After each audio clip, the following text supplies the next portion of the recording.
Para nosotros los partidos, y lo repito desde la campaña presidencial, son dentro del sistema en el que vivimos vehículos, no son importantes. Si usted dice que el partido es solo un vehículo, finalmente podríamos esperar que en las siguientes elecciones esté con el Partido Social Cristiano, las subsiguientes con Alianza País. Yo soy un republicano liberal. Mi concepción universal puede considerarse o no progresista. A mí me vale un corcho lo que piensa la gente. Usted dijo ahorita, por eso le decía, porque usted dijo ahorita que tiene una visión progresista. Sí, y la tengo y la seguiré teniendo. ¿Cómo firma la Carta de Madrid? Que de progresista nada. Son tres cosas que tenemos que lograr. Yo soy malo para conjugar la planificación, pero son tres cosas nuestro objetivo. Que la ciudad sea fácil, segura y puntual.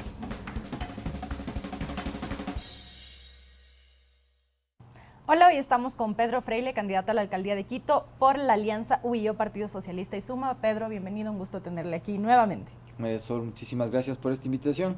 Un especial saludo a los periodistas en su día clásico que se celebra esta semana. Así que un gustoso estar aquí para las preguntas y las respuestas. Empecemos por lo primero. Ahora usted es candidato por esta alianza. ¿Cómo se llegó a concretar esta alianza entre el Partido Socialista y Suma, que pueden parecer dos organizaciones con ideologías no muy cercanas? En realidad es más amplio que solo los dos, son los dos partidos con registro electoral que forman parte de la Alianza UIO, pero la Alianza UIO es un poco más extensa. Está el Quinto Poder, el colectivo del cual soy parte, sigo siendo parte, no estoy afiliado a ninguno de los partidos.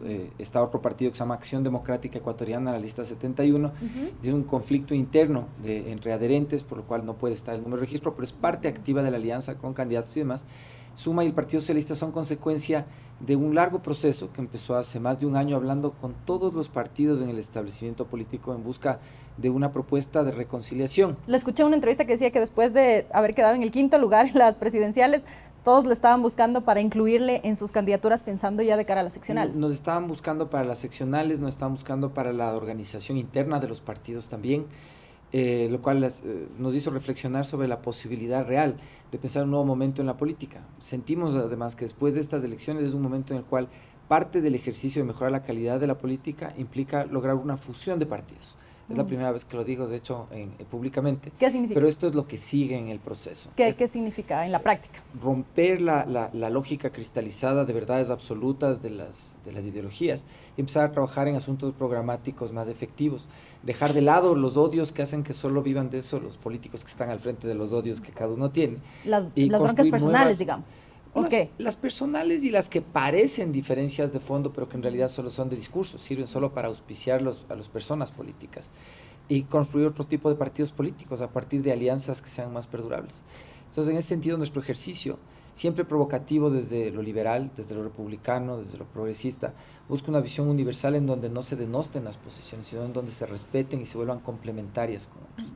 Los ecuatorianos hemos pasado mucho tiempo parados unos frente a otros como si fuéramos enemigos, a los dos lados de un río, en lugar de tender puentes o construir balsas para poder navegar juntos. Pero puede resultar disonante esto de que usted cuando estuvo aquí candidato presidencial decía que es más bien de centro, ¿no? Algunas propuestas, según algunos analistas, son más bien tendientes a economía liberal, digamos, y ahora con este partido socialista que se autodefine como izquierda radical. Y en su página web ellos mencionan que, dice, le voy a leer textual: mediante la lucha popular persigue la instauración de un régimen socialista para la transformación del Estado y la sociedad. ¿Usted cree en eso? Tenemos cosas en común. Yo también vengo de una lucha popular en contra del autoritarismo. Yo he pasado 7 años haciendo activismo de calle, haciendo protesta social en contra del autoritarismo impuesto por la basura de Constitución de Montecristi. Esa ha sido mi posición apoyada por el personal. Partido Socialista. En su momento hubo esos procesos, sí, y ahora me apoyan a mí hacia la alcaldía de Quito. Lo importante es que hay un ánimo en las generaciones más jóvenes de dejar de lado esos distanciamientos que solo sirven a los políticos profesionales que viven de eso, que están de funcionarios de un ministerio, el día de mañana de un partido, y que viven de esas cosas. A los ciudadanos eso no nos sirve. En la conciencia de las generaciones más jóvenes hay un momento nuevo de la política que en poco tiempo probablemente incluso dé al traste con todo lo que consideramos como verdades de izquierda y derecha y construya otro momento en la historia de la humanidad. Lo que pasa es que en nuestro país las cosas llegan más tarde, pero eso es lo que está pasando con la humanidad. Nosotros estamos simplemente a la vanguardia del pensamiento, a la vanguardia de la filosofía y de la propuesta social. Pero no puede ser confuso para el propio electorado, digamos, si alguien piensa en el Partido Socialista y lee esto, mediante la lucha popular, persigue la instauración de un régimen socialista. ¿Usted cree en que mediante la lucha popular se debe llegar a la instauración de un régimen socialista? Y yo creo que es evidente que eso puede creer mucha gente. El Partido Socialista, yo soy liberal. ¿Cómo se empatan las dos cosas? En la salud, la seguridad y la educación bien administradas, en un plan económico que le garantice a las personas que el Estado cumpla sus funciones propias y le garantice a las personas la protección de sus derechos, en lograr que los costos de la obra pública sean los apropiados, en que los impuestos sean cobrados a quienes tienen que cobrarse y se pueda proteger a quienes están en condición de vulnerabilidad. Es ahí en donde encontramos un montón de factores de confluencia, no solamente con el Partido Socialista, sino probablemente en el futuro con otros partidos de izquierda también, y más temprano que tarde. En la carta abierta que usted respondió, que le escribía a Daniel Moncayo, le cuestionaban justo esto, ¿no? Este cambio de camiseta, amigo, ahora Partido Socialista, ¿el siguiente cuál sería? La construcción del liberalismo. Para nosotros los partidos, y lo repito desde la campaña presidencial, son dentro del sistema en el que vivimos vehículos. No son importantes. Lo importante es la democracia, lo importante es la construcción de la libertad. Lo importante no es darle crédito a esas personas que creen que porque pertenecen a un partido son dueños de la verdad. Esa política vieja tenemos que erradicarla de nuestro corazón y de la mente del electorado, porque lo único que hace es empobrecer a la nación. Es el populismo organizado lo que tenemos a nivel de partidos políticos, y nuestra misión es erradicar a eso. De todas maneras, si usted dice que el partido es solo un vehículo, finalmente podríamos esperar que en las siguientes elecciones esté con el Partido Social Cristiano, las subsiguientes con Alianza País. Sí, claro. Con cualquiera podría ir usted, con cualquier partido usted podría ser candidato. Todos los partidos de la República lleguen a apoyar el proceso político del quinto poder. Todos los partidos de la República. Eso significa a la inversa que usted podría ser candidato por cualquier organización política. Eso significa que estoy en condiciones de liderar a cualquier partido político y a todos en conjunto. Y no le importa cuál sea el bagaje del partido. No me importa. O que es secundario. Lo que me importa es que sean las personas honestas dentro de cualquiera de los partidos, enfocadas en cumplir propósitos ciertos y no vivir como rémoras de los cargos públicos. Que hay mucha gente que durante, sobre todo el periodo del correísmo, ha vivido de eso, de estar colgados de la teta del Estado, melando de los impuestos que pagamos los ciudadanos. Y si eso es de cualquier partido político, eso no me interesa. A mí me interesa la gente que se prepara, que trabaja y que cumple. ¿Y a cuál Pedro Freire le vota a la gente ahora? Porque por un lado, ahora, como le decíamos, ¿no? Partido Socialista, por otro lado usted fue firmante de la Carta de Madrid, de Vox, que es un partido español de extrema derecha, anti-inmigrante, con declaraciones misóginas por parte de muchos de sus partidarios, y usted dice ahora que tiene una visión progresista. ¿A cuál Pedro Freire le creemos? Si usted se fija, mi querida María Sol, nuestro discurso respecto de cada uno de los asuntos de la vida, de la ética, de la bioética, de la migración, de la defensa y de la seguridad, son las mismas desde que tengo 15 años. Yo soy un republicano liberal. Mi concepción universal puede considerarse o no progresista. A mí me vale un corcho lo que piensa la gente. Pero usted dijo ahorita, por eso le decía, porque usted dijo ahorita que tiene una visión progresista. Sí, y la tengo y la seguiré teniendo. ¿Cómo firma la Carta de Madrid? Que de progresista nada. Bueno, no sé, tal vez es importante leer la Carta de Madrid para poder comentarla. Y lo principal en la Carta de Madrid para nosotros es poder transgredir fronteras de posiciones distintas para hablar de cosas en las que creemos. Pero cuando yo hablo, por ejemplo, de extrema derecha, Pedro. Claro. Antiaborto, por ejemplo. Usted me acuerdo que cuando estuvo... Me acuerdo, claro. Por eso es confuso. Y cuando la firmé fui pro aborto igual. Por eso es confuso, porque ¿cómo firmamos algo que tiene un respaldo de un partido político de extrema derecha cuando su discurso... Me acuerdo que aquí lo dijo, porque está a favor de que las mujeres elijan. Tengo la habilidad de que los que están en posiciones distintas a la mía me escuchen. Esa es mi función como político. Yo de nada les sirvo ni a mi ciudad, ni a mi país, ni a mi posición política, si solo puedo estar en entornos en donde me dan palmadas en la espalda por recitar las cosas igual que el resto. Yo necesito poder estar frente a posiciones distintas, justo por coherencia, porque mi posición es la de que hay que asumir sin miedo la política y plantearse de cuerpo entero con las cosas que uno cree, como estas que estamos mencionando, frente a personas que tienen posiciones distintas. O sea, uno tiene que hacer ese ejercicio. Si yo solo estoy con los que me van a aplaudir por lo que hablo, pero entonces no estoy haciendo política. No tanto es un tema de aplaudir, sino un tema de que de cara incluso al electorado puedan saber quién es usted. Y es difícil saber quién es usted y cómo se comportaría una vez en la alcaldía, en este caso, si es que por un lado tenemos un candidato que nos dice soy progresista, por otro lado firma una carta con un grupo de extrema derecha que tiene un discurso de progresista nada. Por otro lado está respaldado por el movimiento socialista, que a la vez en la Carta de Madrid dicen que es una lucha anticomunista. No se admire usted de que el día de mañana el Partido Comunista Chino también me apoye y me apoye el Partido Conservador Italiano. Esas son las cosas que usted adhiera a eso. Nosotros estamos construyendo eso. Ok, o sea, ¿usted le da lo mismo adherir a la una, a la otra o a la tercera? No, nosotros tenemos una postura que nosotros planteamos y planteamos adhesiones hacia lo que estamos proponiendo, es al revés. Y los partidos en este caso, porque otro de los cuestionamientos que se ha hecho mucho es cómo los candidatos que surgen de las organizaciones políticas y justo por el debilitamiento de estas organizaciones no son militantes internos, es decir, se supone que debe haber una formación, incluso hay fondos para eso a través del Consejo Nacional Electoral, pero al rato de las elecciones viene este famoso outsider, ¿no? Entonces, en el caso de la izquierda democrática era el señor Hervas, ahora en las elecciones pasadas usted estaba con Amigo, en estas elecciones el Partido Socialista y Suma. ¿Qué pasa con la militancia? ¿No es eso un desincentivo también para la militancia que llegue alguien de afuera a decirles, bueno, el trabajo que ustedes han hecho nada, acá llego yo y yo soy el candidato? Yo creo que los asuntos internos de cada partido, como los de cada familia, los procesa cada uno. Nuestra propuesta, que es externa a todos los partidos, lo que busca de hecho es encontrar en cada uno de ellos los cuadros mejor formados, y de eso hemos hecho dentro de Suma, por ejemplo, del mismo ADE y del Partido Socialista. Buscar dentro de la militancia consistencia, procesos de formación continua, entrenamiento, y escoger con los distintos puntos de vista a las personas con las que podemos trabajar porque tienen una identidad política clara, aunque sea distinta. Que usted no tiene. Yo soy liberal. Vea, María Sol, lo que usted ve es una identidad política. Tal vez no está escrita en el libro que usted leyó, pero lo que usted está viendo va a estar escrito en la historia de la humanidad. No es solo por mí, no es la preocupación mía, porque yo, Vea, pero no se preocupe la gente. tanto. La gente va a votar por nosotros, porque ¿Usted está convencido de eso? Sí, la gente va a votar por nosotros porque quiere encaminarse. Las generaciones más jóvenes en procesos limpios, en procesos transparentes, distintos de los que invocan a la necesidad de odiarse unos a otros por estar en posición. Pero no necesariamente es odiarse, mantener una línea clara, una línea política clara y definitiva. ¿Pero cómo va a ser clara si está con Amigo primero, luego con Suma, luego con Partido Socialista y me dice que podría estar con el Partido Social Cristiano, con Alianza País o con el Partido Comunista Conservador, o el cual me dijo el conservador italiano? O sea, claro. Eso es coherente.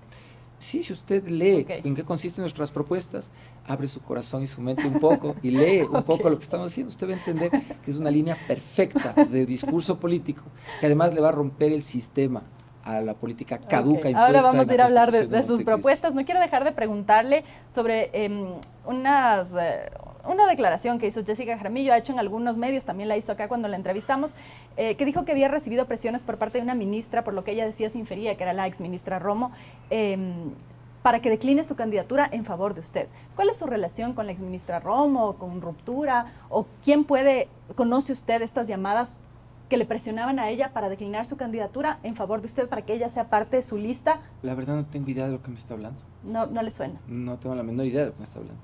¿No lo conoce, no lo sabía? No, primera vez que oigo eso. ¿Tiene alguna relación con la ex Ruptura Hoy Construye? O sea, ¿son parte del apoyo que le están dando a su organización? Yo entiendo que Construye es parte de la alianza que apoya a Creo. Pero quizá está fragmentada, como algunas otras organizaciones. Algunos miembros de la que fue la Ruptura original, pienso en Juan Sebastián Roldán, María Paula Romo, ¿le apoyan ahora en su candidatura? Yo espero que todo el mundo nos apoye honestamente, pero no, yo entiendo que ellos están apoyando a Luz Helena Colombo.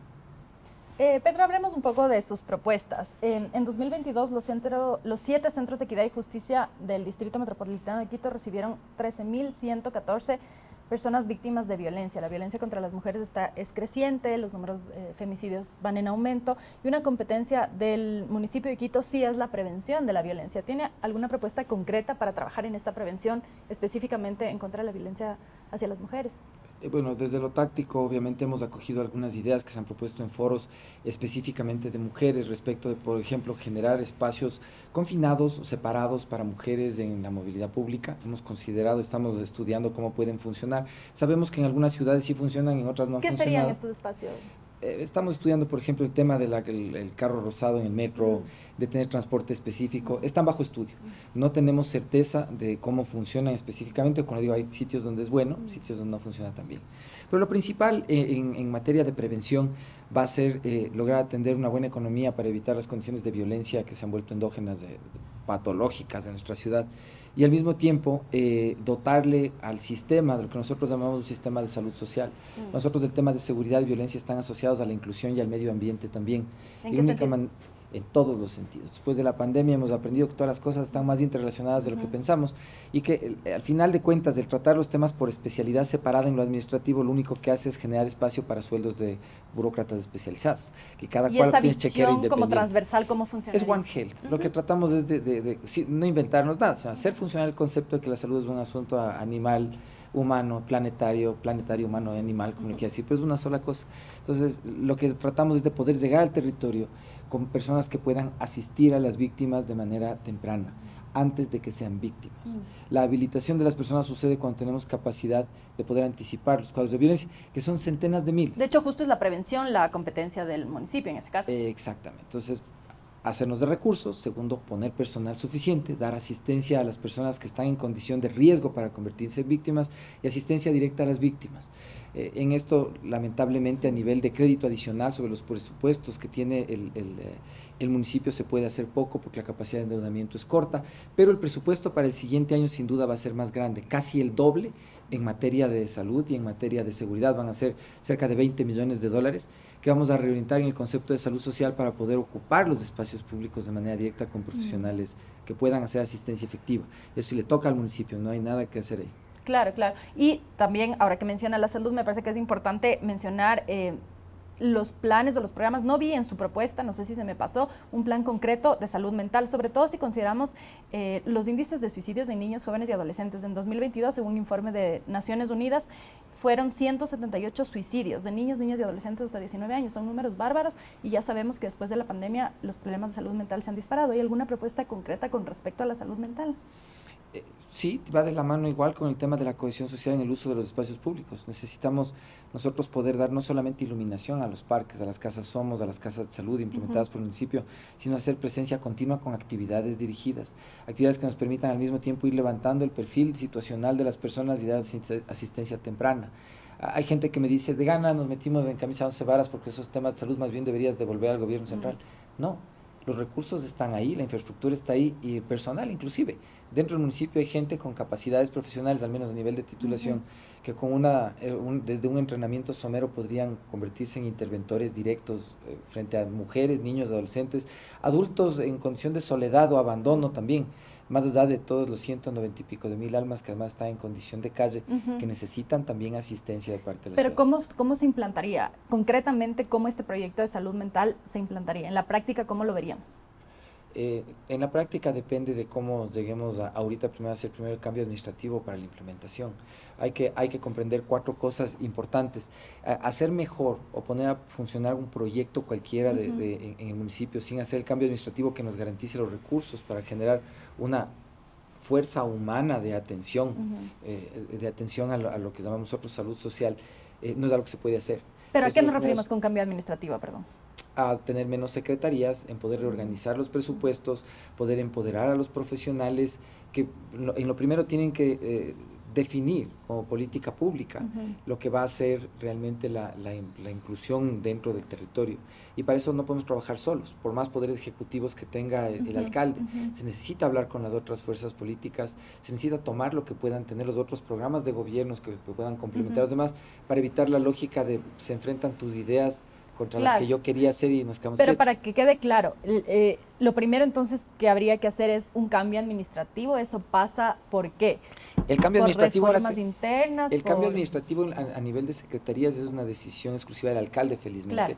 Es un tema solamente de poder ejecutivo. Sí. Pero necesitamos que ese poder ejecutivo no se vaya a ver bloqueado en Cámara, en el Cabildo. En el municipio, en el Consejo Municipal. En el Consejo Municipal, porque cada cual tiene una idea distinta de lo que se puede hacer. Entonces, el proceso para nosotros debe empezar ya ahorita en las elecciones a través del debate público. Nosotros hemos tratado de empezar a leer los planes de los otros. A nivel de concejales no hay mucho realmente a nivel de planes, pero entendemos que endosan los de los candidatos a alcalde que acompañan. Entonces estamos tratando de calcular quién puede llegar con nosotros de las otras fuerzas políticas. Es decir, adelantarse a pensar quiénes podrían ser parte del Consejo Municipal para ver cómo se podría trabajar con ellos. Pero esto requiere un cambio de estatuto al estatuto autonómico, que escuché que es alguna de las propuestas de algunos candidatos. Este es otro tema. Tiene que ver lo uno con lo otro. No, son dos cosas distintas. El tema de la atención a la salud social es algo que podemos entrar a hacer, pero necesitamos hacer coordinadamente. Claro, sino que como usted mencionó, el cambio administrativo va de la mano del Estatuto Autonómico o no necesariamente? No. Este de las secretarías, felizmente no, es solo Poder Ejecutivo. El de largo plazo, que nos da otro tipo de recursos para hacer avanzadas más grandes, ese es de poner a funcionar realmente, o completar el proceso de Estatuto Autonómico. Y por eso también irían ustedes a completar este proceso. Sí, y de hecho con mucha humildad vamos a tomar muchas de las cosas que ya se han hecho antes, desde la época del alcalde Barrera. No vamos a denostar ni a botar a la basura las cosas que ya están hechas. Ahora que anunciamos la entrevista, y por eso estaba viendo el teléfono, porque anunciamos la entrevista con usted y me mandaban algunas preguntas para hacerle, y una de las preguntas era esta, ¿qué proyectos de emblema o qué elementos recupera usted de las otras alcaldías que usted continuaría? Porque hemos visto mucho esto de que llega una nueva administración y se hace borrón y cuenta nueva. ¿Hay algún proyecto o algunos que usted considera importantes para darles continuidad? Muchísimos. La verdad es que somos muy aburridos en ese sentido. Vamos a tratar de no inventar el agua tibia. Hay cosas de Moncayo, de Barrera, de Rodas, que son útiles definitivamente. Me gustaría poder decir lo mismo de Yunda y Guarderas, pero lamentablemente no puedo decir lo mismo. No hemos encontrado todavía esos elementos en positivo para darles continuidad. Pero considerando que todos han tenido ejecuciones presupuestarias similares, que aunque le han cambiado los títulos en las puertas a algunos proyectos, son los mismos. En esencia son estructuralmente los mismos. Entonces, lo que vamos a tratar de hacer es bajar nuestro propio perfil y hacer funcionar las cosas que sí sirven, complementar las que en planificación por algún motivo se quedaron truncadas pero debieron suceder. Y el Estatuto Autonómico es una de esas, que la ciudad necesitaba hace 3 años funcionando. Estamos tarde, pero mejor tarde que nunca. O sea, sí van a avanzar con el Estatuto Autonómico. Ahora que usted menciona el tema de los concejales, esto también es importante, porque una vez que el alcalde llega es necesario que pueda conversar con estas otras fuerzas políticas. Usted dice que ya se está adelantando a ver quiénes podrían eventualmente llegar, si es que usted llegaría a la alcaldía. ¿Ha considerado también que un grupo importante de esos concejales entre con usted? ¿Y cómo sería este proceso de diálogo para poder empatar con las otras organizaciones que tienen otras visiones ideológicas, políticas y de ciudad incluso? Las últimas 2 semanas hemos empezado a tener estos diálogos de manera discreta, porque todo el mundo tiene o sea, se reúne en silencio. Esta preocupación de que qué van a decir los otros, es que un partido es del uno, el típico esto de la división de los partidos. Para nosotros el tema es, objetivamente hay chance de llegar, es importante entender qué podemos hacer y no quedar en la discusión política, sino demostrarle a la ciudad y al país que podemos llegar y hacer, que podemos trabajar, que la gobernabilidad es posible. De pronto ahí darle unos tips al gobierno de que si hay cómo trabajar juntos, entre visiones opuestas. Siempre se puede. ¿Y cómo ha sido este proceso? ¿Con quiénes se ha reunido? Ya cuéntenos, pues si ya dicen chiquis, ya dígalo. ¿Con quiénes se ha reunido? ¿De qué han conversado? A ver, ¿con quiénes? No le voy a decir todavía. ¿Con qué organizaciones? Hasta el día después del debate, dígame, como amanecemos, ahí aparecemos todos en una foto al día siguiente de los debates. Pero antes de eso, le comento de qué hemos hablado. Por ejemplo, justo los temas que usted acaba de topar, que tienen que ver con inclusión, que tienen que ver con seguridad, con grupos vulnerables. Los hemos hablado por lo menos con 6 grupos de concejales. Los temas de seguridad, 6 organizaciones políticas de las que están. Concejales de 6 candidaturas de alcalde distintas. Por eso, son 6 organizaciones distintas. Sí, unos son alianzas también. Ya le di un tipo ahí. Y con otras 3, con temas de seguridad en donde efectivamente parece tienen visiones de un alcance más completo. O sea, con 9 ya. 6 más 3, 9. ¿O son 3 de los mismos? Son 9. O sea, de los 12 organizaciones políticas que están planteando candidatos a la alcaldía y que van concejales ahí, con 9 se ha reunido ya para adelantarse a cómo sería el trabajo en caso de que estas organizaciones ganen y usted gane. Exactamente. ¿Y cuáles han sido los acuerdos alcanzados? ¿Han llegado a algo concreto? Sí, primero entender en dónde está el trazado de cancha, entender que el Poder Ejecutivo, por ejemplo, a través de las administraciones zonales del brazo ejecutor de la alcaldía y que por lo tanto es algo que no se puede negociar como un factor de intercambio. Segundo, que hay ordenanzas que estando en la misma línea, por ejemplo, de promover el cambio del sistema de educación municipal hacia uno experimental, hay líneas en común. Esas pueden, aunque son de nuestro plan, ser promovidas por otro. A mí no me importa que el otro corte la cinta, sino que se ejecute el plan. Hay otros temas, que uno delicado que hemos puesto sobre la mesa, por ejemplo, el proyecto Vindobona, que todo el mundo ya le han vendido, le han cabildeado, que tienen que decir que es una concesión. Yo promuevo las concesiones, pero no las sirven para robarles a los quiteños. Este es el de la limpieza de aguas servidas, entre otras cosas. Pero no puede hacerse ni del tamaño ni del costo con el que se está planteando. Que están 1.300 millones más o menos, el presupuesto es 800 y pico, todo el presupuesto del ministerio. O sea, es una barbaridad. Y ese proyecto podría costarnos 300. O sea, un tercio, menos, un cuarto. Yo sé cómo es, pero voy 27 años haciendo obras. O sea, a mí no me van a golear en cuánto puede costar una cosa de estas o no. Incluso en o sea, hay sobreprecios ahí. Ahí no, porque en volúmenes de obra está enorme, o sea, está descomunal, pero el tema es que no necesitamos algo del tamaño del juguete que están planteando y no necesitamos tampoco pagar solo los quiteños por algo que es de beneficio nacional. Pero también se ha planteado alianzas público-privadas, incluso cooperación internacional para alcanzar Lo que pasa el proyecto. es que para hacer la APP lo que implica es que el privado corre un riesgo. Si no hay un riesgo implícito, estamos haciendo trampa para hacer contratación directa, eso no vale. Entonces, en el caso del Vindobona, el tratamiento de aguas, lo que hemos tratado de explicarles a todos es cómo haciendo el tratamiento de nuestras quebradas dentro del territorio de la ciudad se logra el mismo efecto, pero además adicionales que son habilitación de parques lineales, de espacios paisajísticos y culturales por menor cantidad de dinero. O sea, y acuerdo ya en eso. O estamos veamos ahí. Cómo estamos ahí. O sea, parece que sí, porque de hecho es un planteamiento técnico, no es un tema jurídico, es un tema de tecnología, que bien planteado con nuestros expertos parece que atrae la atención de ellos también. Y esto se ata también de alguna manera con lo que ocurrió en la comuna y en la Gasca, ¿no? Todo el trabajo que tiene que ver para prevención de riesgos, la adaptación al cambio climático, etcétera. La propuesta con respecto a los riesgos que de alguna manera han quedado como un poco olvidados, ¿no? Y a partir de lo que pasó lo de la Gasca, se volvió a discutir sobre la importancia de trabajar en eso. Sí, pero no se han actualizado. O sea, los riesgos están ahí. Sí. Antrópicos son los que han aumentado más porque dependen de lo desordenados que somos. Tenemos sitios en donde se han hecho legalizaciones o regularizaciones, pero no por eso se han mitigado los riesgos. Hay gente que vive como sticker pegado en las quebradas. Desde la época del general Moncayo, diría yo, no se han actualizado realmente algunas infraestructuras mayores en las cotas de altas de coronación de las quebradas de Quito. Eso hay que actualizar.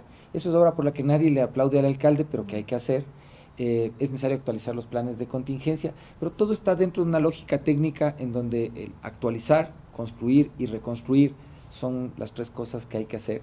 Lo que tenemos son riesgos adicionales sobre los cuales hay que actualizar los planes de contingencia de la ciudad, que son riesgos volcánicos, del Cotopaxi, del Chiles en Colombia, del Pichincha sobre el hipercentro.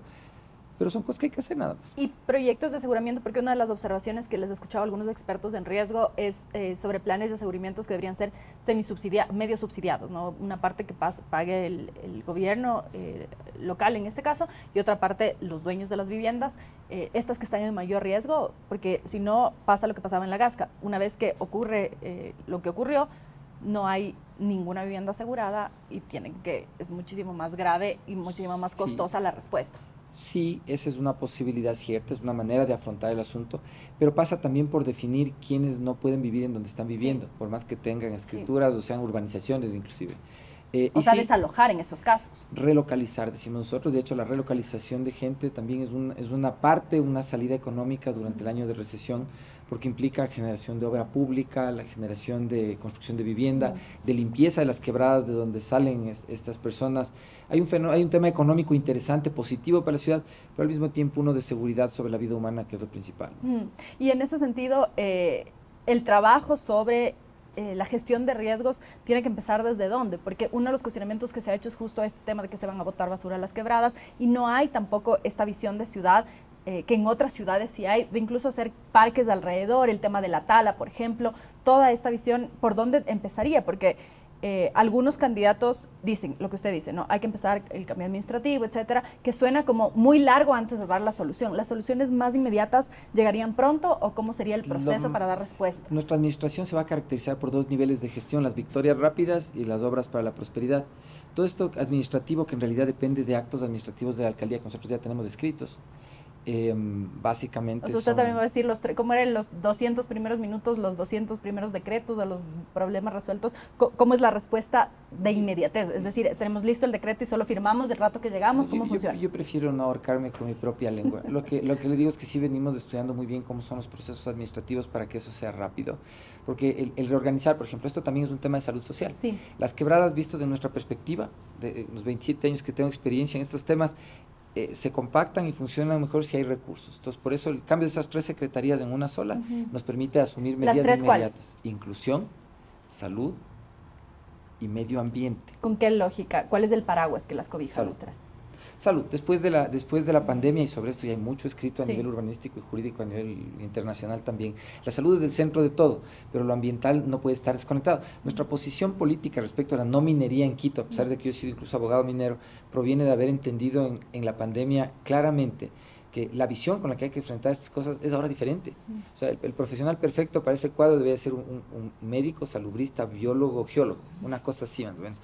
Pero para ser la cabeza de estas tres instituciones. Alguien que tenga todo el conocimiento es una sola, es realmente una sola. Que se fusionarían, que ahorita son tres y se fusionarían una sola. Sí, sí. Entonces, el ataque directo sobre el territorio viene de la empresa de obras públicas municipal y un sistema de contratación que nosotros llamamos contratación integral. No como el panecizo que está el letrero que dice contratación integral de la reconstrucción, etapa 1, fase 1.1. No, eso ya no es integral. Y no hay el peligro, Pedro, de que al fusionarse se quiten estas competencias, porque una de las observaciones que hacía un experto en riesgos hace poquitas semanas que estaba en la Asamblea Nacional discutiendo todo este tema de la nueva ley de riesgos que están proponiendo, es que no están separadas las competencias en cada organización, en cada institución, y que al fusionar se hace como más desorden todavía y no quedan claro quién tiene que hacer qué. No, es que yo estoy dentro, es otra visión distinta, o sea, esa visión, digamos así, es en lo jerárquico, ¿no es cierto? A lo que se refiere es en dónde se construye en dónde se construye la política pública y cómo se hace la gestión efectivamente en la administración. Lo que nosotros estamos haciendo es simplificar la vida del sistema de riesgos nacional, haciendo que haya menos gente con poder de decisión sobre estos asuntos dentro del municipio. Nosotros queremos estorbar menos, más bien. Con menos gente. ¿O no necesariamente? Con menos gente que genera interfaces de decisión. El problema que tenemos ahorita es que un documento en el municipio en que tiene que ver con el manejo de riesgos necesita 18 firmas. Entonces dices, procesos también, ¿no? Los procesos muy largos, muy lentos, muy pesados. Muchos son innecesarios. Son innecesarios. O sea, hay que conseguir a la gente otra cosa que hacer que convertirse en el cesito en el papel. Hasta que pongan el cesito en el papel, ya no obramos con la celeridad necesaria, no hacemos la prevención que se necesita y cuando viene la emergencia ya no actuamos más. Y un poco con respecto a esto que hablábamos hace un momento, la prevención de violencia, también hay un tema grave aquí de violencia sexual. Este informe que le mencionaba de Naciones Unidas dice que en 2021 hubo 1.841 niños nacidos de madres en edades comprendidas entre los 10 y los 14 años en todo el país. 1.841. Eso significa que cada día nacieron 5 niños y niñas de madres violentadas sexualmente. Es una cifra muy alarmante. Esto es a nivel nacional, ¿no? Pero si nos centramos ya en Quito, ¿cuál sería su propuesta para prevenir esa violencia sexual en Quito que se deriva en embarazos no deseados? Intervenir en el sistema de educación sobre el que tenemos responsabilidad. Hay 33.000 almas que dependen ahorita del sistema municipal y ese hay que primero estandarizarle porque tenemos escuelas municipales de nivel Z sí. Y las nivel A. Las que todos quieren ir, a las que nadie quiere ir. A las que nadie quiere ir, pero ni de visita. Hay que nivelar esto. Para nosotros el reto es convertirle a los colegios municipales en algo como el Condamine o el Alemán, conseguir cooperación técnica internacional, correr el riesgo de hacer el sistema experimental, de hacerlo más abierto, de hacerlo más moderno. Yo creo que hemos retrocedido en el periodo de gobierno actual, lamentablemente, un poco en los contenidos incluso de educación. Creo que ¿Eso implicaría educación sexual, Pedro? Naturalmente. O sea, vea, yo en eso, no sé si soy en eso muy abierto o progre, lo que me digan, pero yo me eduqué entendiendo la necesidad de la educación sexual y reproductiva. Porque en la última entrevista usted me dijo que la educación debería estar a cargo de los padres. Entonces ahí me hace un poco de ruido. O sea, entiendo que por supuesto los padres tienen que educar, pero ha habido como este discurso de contra el aborto, pero contra la educación sexual, no suyo, sino de la gente. No suyo, de la gente en general.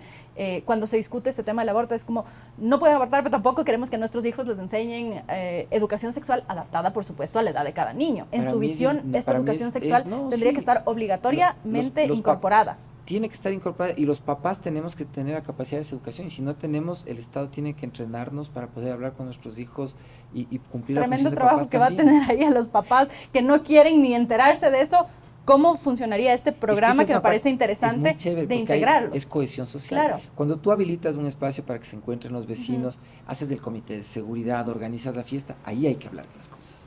Cuando la gente está más relajada. Si le sientas a personas de 50 años que no han tenido educación sexual de guaguas y les dices, vamos a hablar de la menstruación, los primeros que se asustan son los hombres, se quedan como, chuta, ¿qué viene esta cosa? ¿No? Se vuelve un problema moral. Pero si lo hacemos normal, le estamos compensando lo que no recibieron cuando eran más guaguas a los papás y nos aseguramos de que ellos no estorben en la formación que el sistema sí les puede dar formalmente a los niños. Y esta formación en educación sexual sería a través de los colegios y escuelas del municipio que tiene bajo su responsabilidad y en otros espacios también o únicamente a través de espacios también indispensable. En estos que usted menciona. Claro, en los espacios de cohesión. Muchos papás nunca van al colegio del guagua, pero sí van a jugar fútbol en la liga. Y eso se integraría, ¿cómo? ¿De qué manera? ¿Con charlas dentro en las barriales? ¿Cómo se integraría? O sea, charlas, dinámicas, obras de teatro, generando el espacio que se hace en la gestión cultural también para interfazar las capacidades que se tiene para comunicar las cosas importantes en un ambiente en donde la gente sea receptiva para aprenderlas. Y allí también entra, y le pregunto cuál sería su propuesta específica para mejorar las condiciones de vida de la población LGBTIQ, porque también ahí hay toda una discusión de las necesidades que han sido desatendidas históricamente de esta población. Pues básicamente haciéndolos trabajar. O sea, para nosotros esto no es algo especial tampoco. Hemos trabajado de cerca no solo con colectivos, sino con gente que forma parte de la población LGBTQ, además dentro de mi equipo directo. El César Mantiza, por ejemplo, él trabaja directamente con nosotros, él ha sido un activista durante mucho tiempo dentro del proceso y nos ha dado en los últimos meses a conocer funcionarios clave que además vamos a tener dentro de la administración. Ya está con equipo usted, ya está dentro del municipio. O sea, tiene la certeza de que va a ganar. Sí, le voy a decir que no. ¿Qué pasa si pierde? Habrá que impugnar seguramente, porque ha de ser trampa, pero yo no creo que exista mucho ese chance. Nuestro trabajo consistente ha sido ir ganando a la gente de una en una en el proceso de... Verá que todos los que se sientan aquí me dicen lo mismo, que van a ganar. ¿En serio? Ya tengo 4 o 5 que se han sentado aquí, faltan los otros que estarán por venir, que seguramente me dirán algo parecido. Pero está bien, parece que es la actitud correcta de un competidor. O sea, no contemple el escenario de no ganar. No.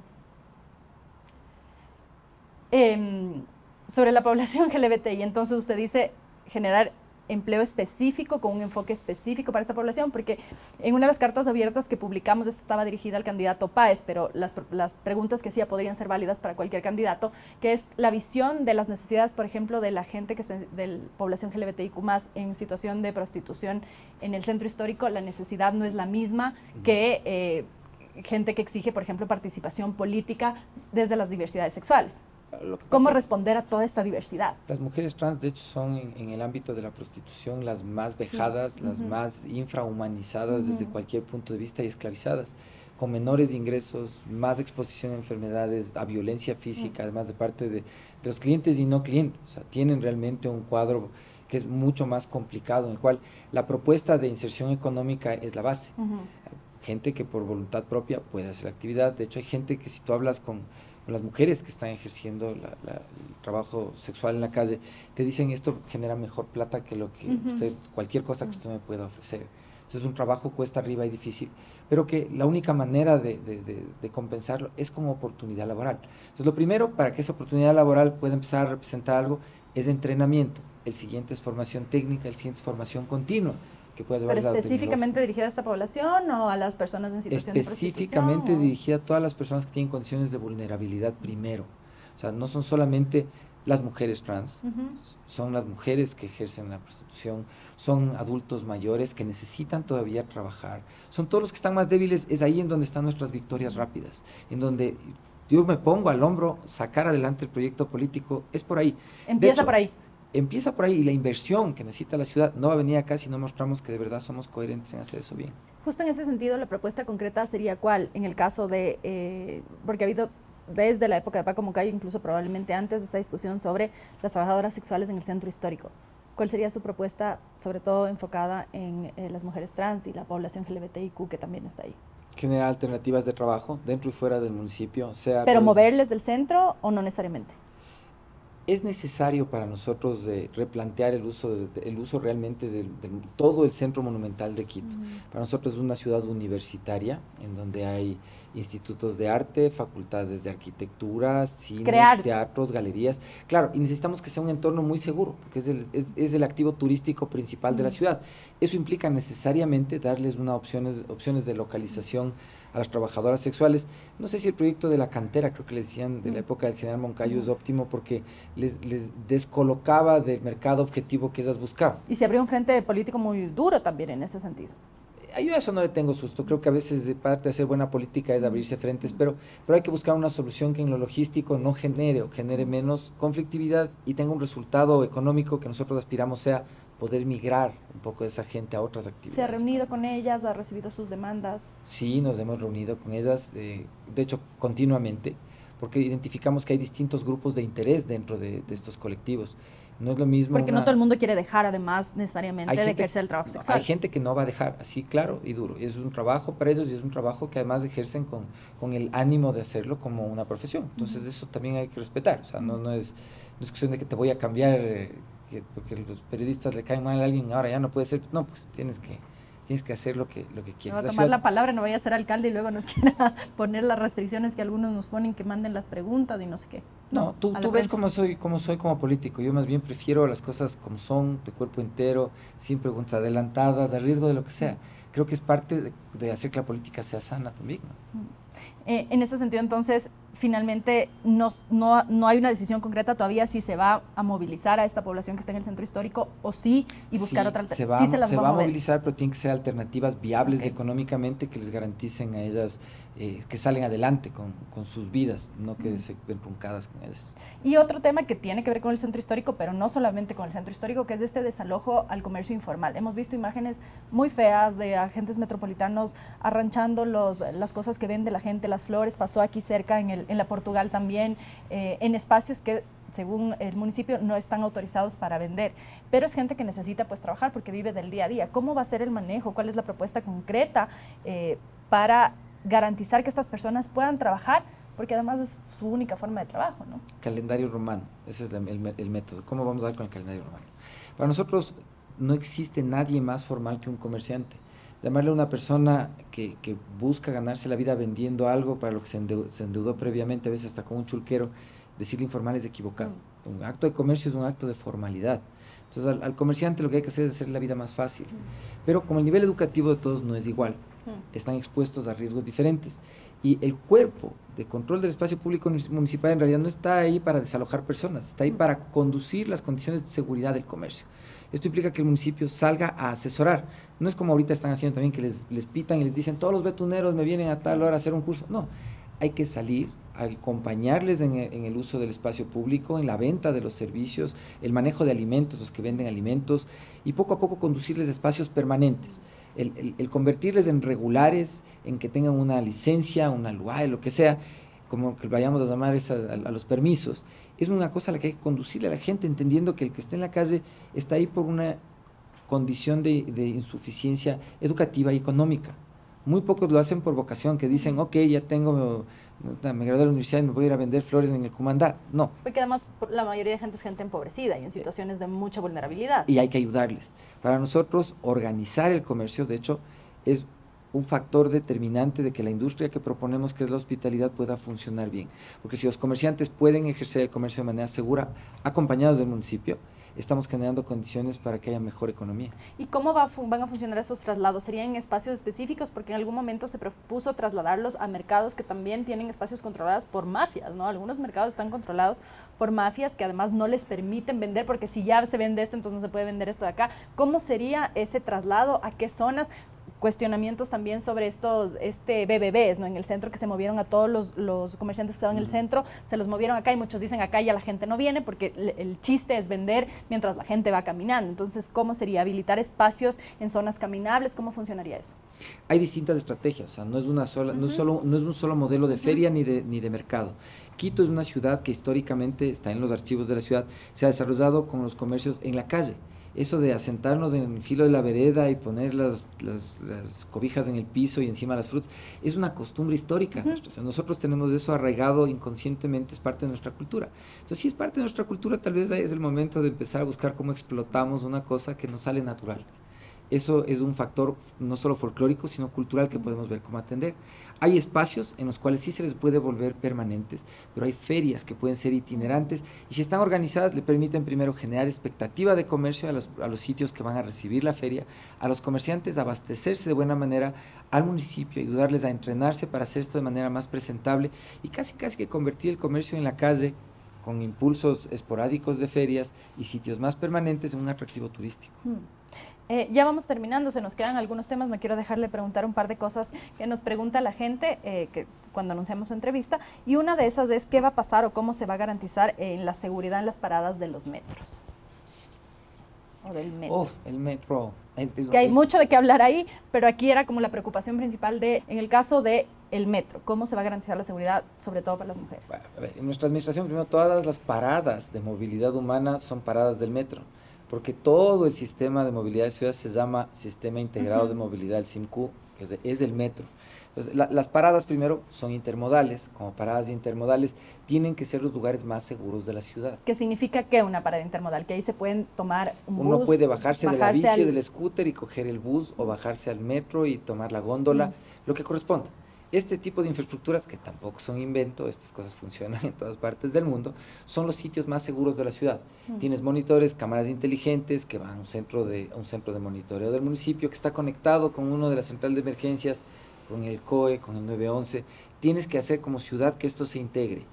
Ahí no sé cómo hacemos toda la política. Pero solo ahí ya tiene un tremendo desafío, porque es empezar también a dialogar con estos transportistas que en muchas zonas, en muchos lugares también son mafias, o sea, hay también, y si me imponen ciertas cosas, entonces paralizo la ciudad, etcétera. Todos tenemos nuestro carácter, pero yo veo que la lógica del transporte está en un momento de cambio generacional también, igual que en los partidos políticos.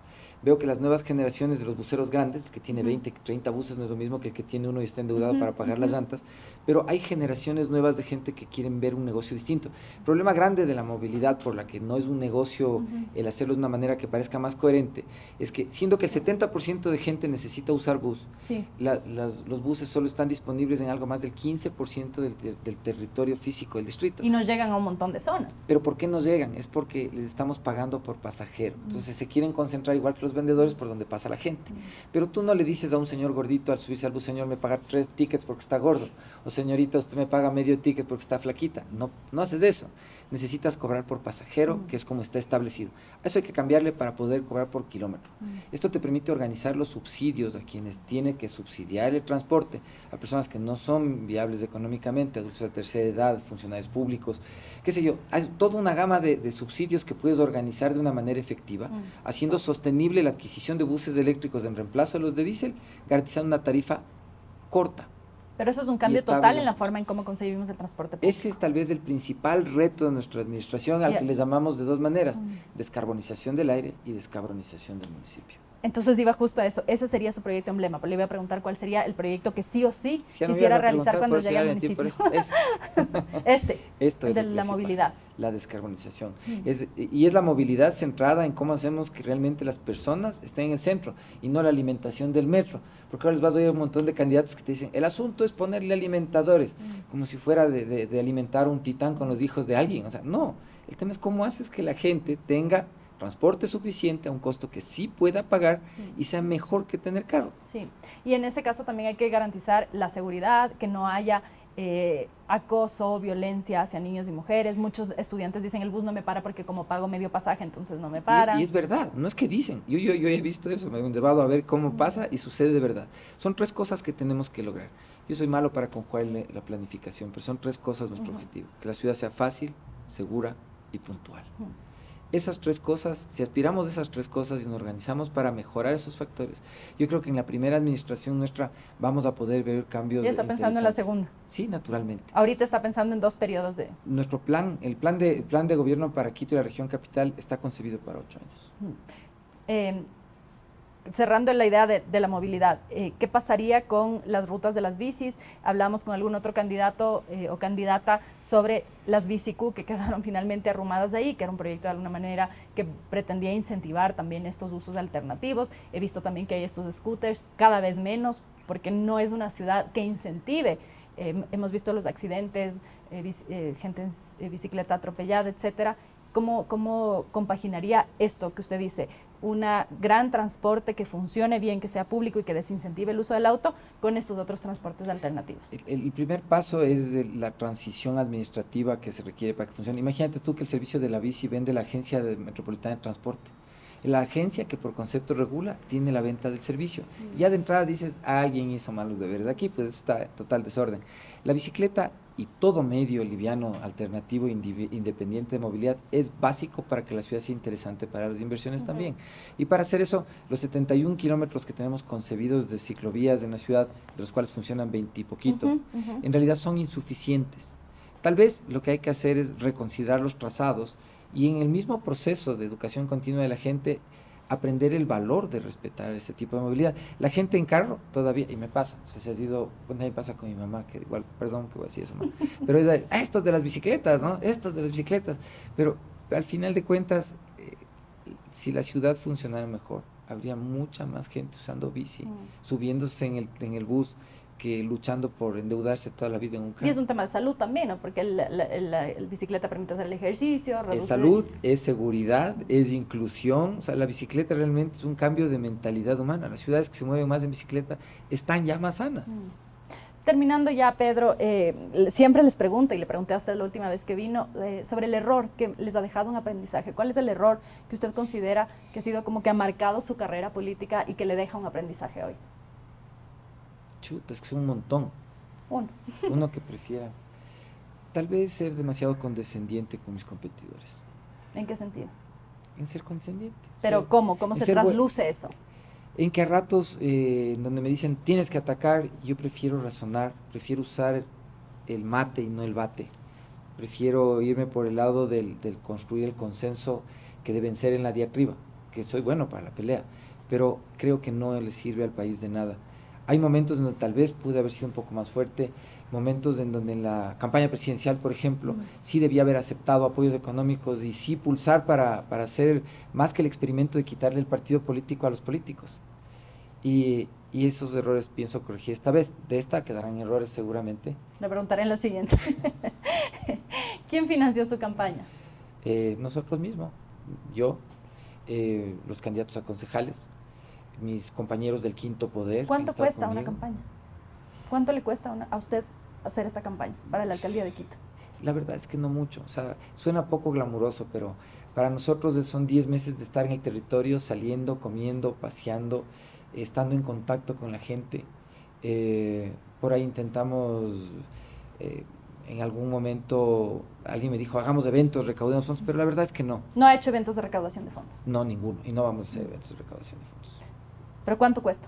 Denos una cifra para tener una idea. No sé, la nuestra costará 50. $50,000. Tal vez. La suya alcaldía. Tanto. Sí, tal vez sí. ¿Y esto implica que un equipo que le acompaña? Somos voluntarios, aquí están esas dos, ninguna de las dos ganan plata, más bien ponen plata en el día a día. Cada uno de nosotros es voluntario.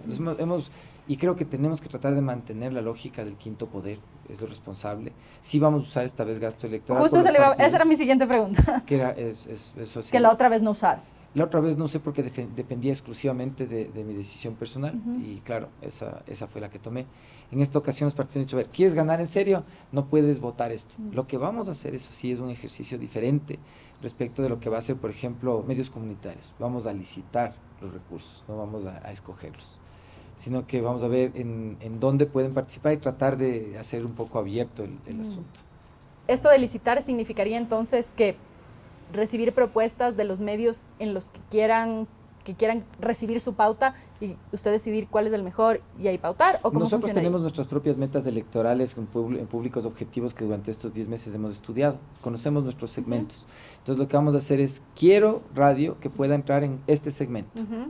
Entonces, aquí yo tengo esto que da el CNE, porque no es más lo que da el CNE, no usamos agencias, no tenemos vueltos, esas cosas que utilizan los políticos normalmente, simplemente, ¿quién cumple estas condiciones? Tenga un poco, hay dos, les divido un poquito más y hacemos de una manera que sea un poco más abierta. Para nosotros la campaña sucede en redes, aquí están las personas responsables, por ejemplo el TikTok, que creo que nos está yendo bien, sin necesidad de hacer cosas muy cómicas, a pesar de que a mí sí me gusta tratar de hablar más corto, que ya sabe usted que me cuesta mucho eso, pero sí está funcionando. Está funcionando. Un público específico, pero, ¿no? Para públicos específicos. Es que sí estamos trabajando. Segmentado. Sí. La construcción de la segmentación fue un desastre de difícil, porque empezamos desde, ¿qué será de hacer? Leamos, lee algo, ha sido leyendo, aprendiendo, haciendo, y está funcionando. Pero incluso un videito de TikTok, el acompañamiento de las dos personas que ahorita están, debe tener un sueldo, se requieren ciertos equipos mínimos, ¿no? Ahí tienen los equipos mínimos. Los celulares individuales. Celulares tenemos, yo tengo una cámara mía, Vale tiene otra, la Yoma tiene el carro, o sea, cada uno pone lo que puede. O sea, y creo que eso así debería ser la política hasta que cambie el código de la democracia para poder transparentar cómo se apoya un futbolista o un buen político. Pero se supone que hoy también hay un formulario que se tiene que llenar. Se llena, y nosotros llenamos, claro. Lo que nosotros fondos, ¿no? aportamos nosotros mismos en nuestro tiempo y demás se hace constar naturalmente. Usted dice, ellas no ganan salario, pero cuando usted llegue a la alcaldía serán sus asesoras. No creo. En el caso del quinto poder, el proceso político demanda de muchas cosas más que necesitamos hacer. Probablemente en la parte de medios, Valeria sí va a estar más cerca mío, pero por ejemplo, Yomara está trabajando ya en las relaciones internacionales del proceso.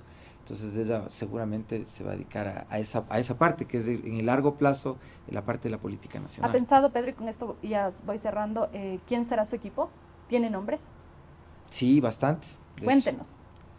Adelántenos algo, no me quiere adelantar nada. A ver, le voy contando. César Mantilla, que ya le mencioné hace un rato, por ejemplo, es una pieza clave, importantísima dentro de este proceso. Patricio Zumárraga, Alexis Ortiz,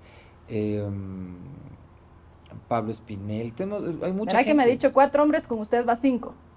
Yomara Andrade, Valeria Solórzano. O sea, hay un montón de gente, las mismas Sanri Hidalgo, la Cristina López, hay gente de todo realmente. Rachel Erazo, que es una mujer trans. O sea, hay gente de todo. Más jóvenes en la mayoría. Usted sabe que ese es mi compromiso. La Escuela de Formación Política, que dije que iba a hacer después de la elección, se ha mantenido abierta cada 72 horas con cursos.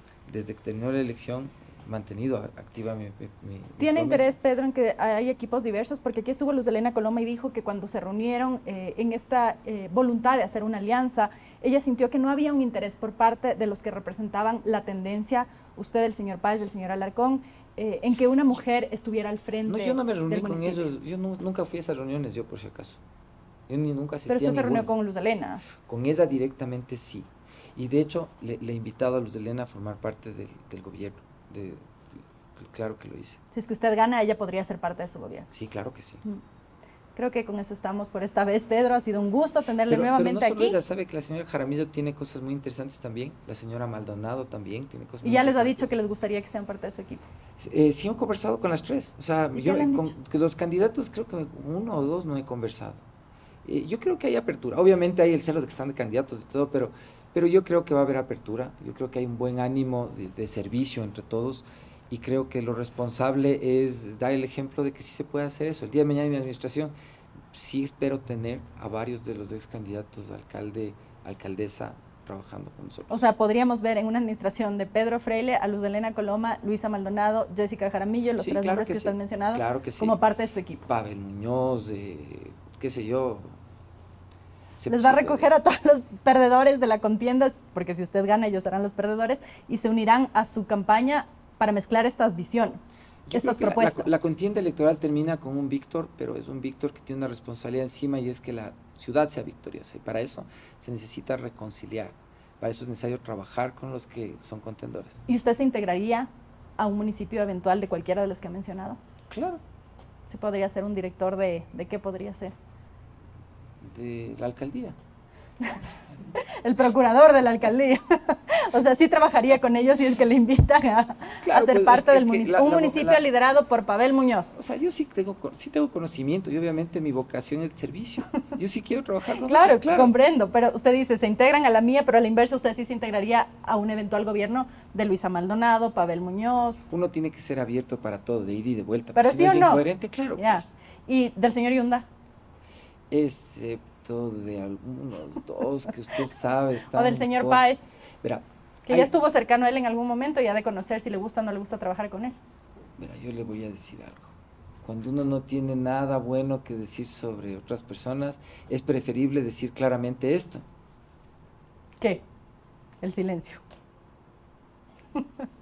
Muchas gracias, Pedro, por haber estado aquí. Un gusto haberle vuelto a tener y espero volverle a tener en una siguiente ocasión. A las órdenes, Marisol. Muchísimas gracias. Esta fue la conversación con Pedro Freile, él es candidato a la alcaldía de Quito por la alianza UIO, Partido Socialista, Suma y otras organizaciones políticas. Pueden ver esta entrevista en gk.city.